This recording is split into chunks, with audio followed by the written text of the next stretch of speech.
Hi and welcome to my channel. My name's Lauren. I haven't posted in a while, but I just wanted to say thank you for helping me get to 1,000 subscribers. I've not been super consistent recently, but I really appreciate people still subscribing and I'm really pleased with where my channel is at.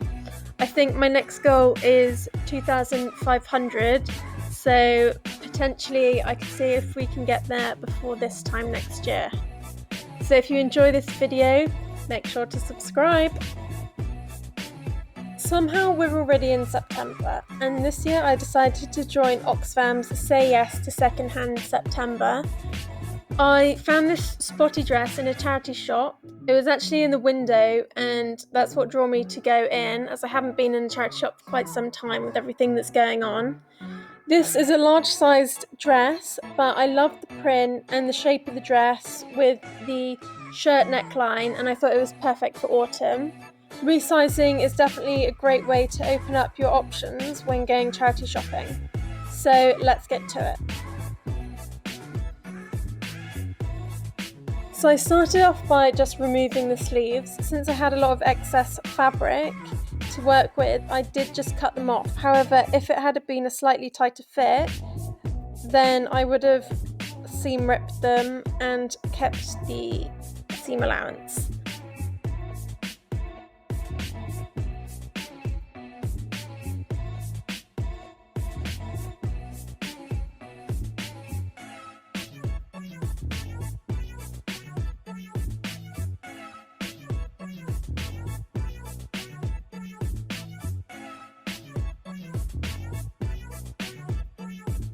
I did, however, seam rip the waistband, and I left 2 to 3 centimeters either side of the button placket. This way I didn't have to disrupt the button placket, and I made it a lot easier for myself when it came to just taking in from the sides. I measured my waist and added a little bit, so it wasn't a super fitted dress and just sort of skimmed over my waist, because I would have the ties to just cinch it in a little bit as well. A little tip that I like to do is hair straightening the darts. So I unpicked the darts and then I used my hair straighteners to sort of almost iron them out. It's a lot quicker and easier when you're at your sewing station to hair straighten them rather than have to get the iron and ironing board out. It doesn't fully remove the darts, but it makes it a lot easier to work with. Because I had a front and a back to my dress, I halved my waist measurement and then I decided to put box pleats in. I really like box pleats at the minute, and I find pleating or ruffling a lot easier than trying to perfect a dart. So I created my box pleats, so I ended up with the half measurement at the front, and then I repeated it on the back as well. And then I recreated all the pleats on the bodice of the dress as well.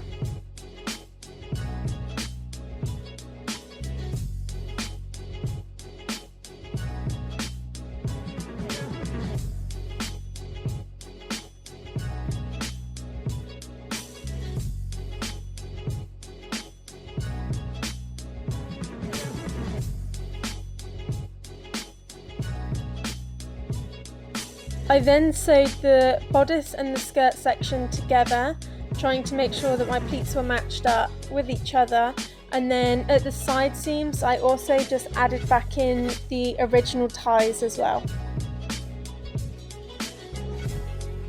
One of the things I noticed whilst I was wearing the dress is that the shoulder seam was very long, so it sort of hung off of the edge of my shoulders. At this point I tried on my dress to see how it fitted, and then I decided that I just needed to make the armholes a little bit smaller, so I used a safety pin and I pinned in place how much I needed to take out After I'd sewn the side seams to make the armholes smaller, I tried it on again for a second time. I was happy with everything, and then I noticed that there was a pull at the waistline where the buttons are, because there wasn't a button on the exact point where the bodice and the skirt section met. And that wasn't something I could easily change, so I ended up just hand sewing in a little popper at that point so I'd be able to keep that section together. Since I'd made the armhole smaller, I made the sleeve slightly smaller as well by taking off about the same amount. However, I kind of wish now that I'd just sewn the sleeve in and then put either a pleat or some gathers at the top to add a little bit of puffiness and volume, but hey ho. So I always tend to get a little bit confused when it comes to sewing in a sleeve. So you put the sleeve right sides together with the bodice and then just pin them in place and sew around that circle, and it should come out perfectly.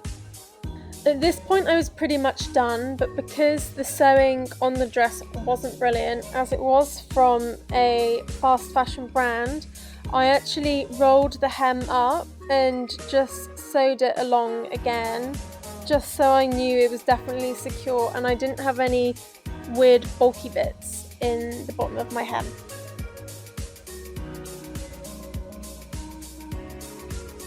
Before saying how the dress turned out, I quickly wanted to mention that I've been starting my own small business whilst I've been away from YouTube this last month. I'm in the process of building a website, and I'm also working out how I can make sure to have my clothing available outside of the UK. So make sure to head over to my Instagram page to keep up to date with what I'm doing, and I'm also planning to do a little giveaway when I reach 250 followers. And with that, let's see how the dress turned out. Between finishing and uploading this video, I've actually worn this dress so many times. I just really love the dress. I love the pattern. I love the style of the dress. I think it's just really flattering and it looks really pretty. I'm actually interested in making another one of these dresses, but probably would have to be from scratch. So if you like this dress as well, make sure to comment down below and I will have a go at making another one from scratch and including a video of that as well. Thank you so much for all your support again. Make sure to like and subscribe if you enjoyed this video and you want to see more. See you in my next video. Bye!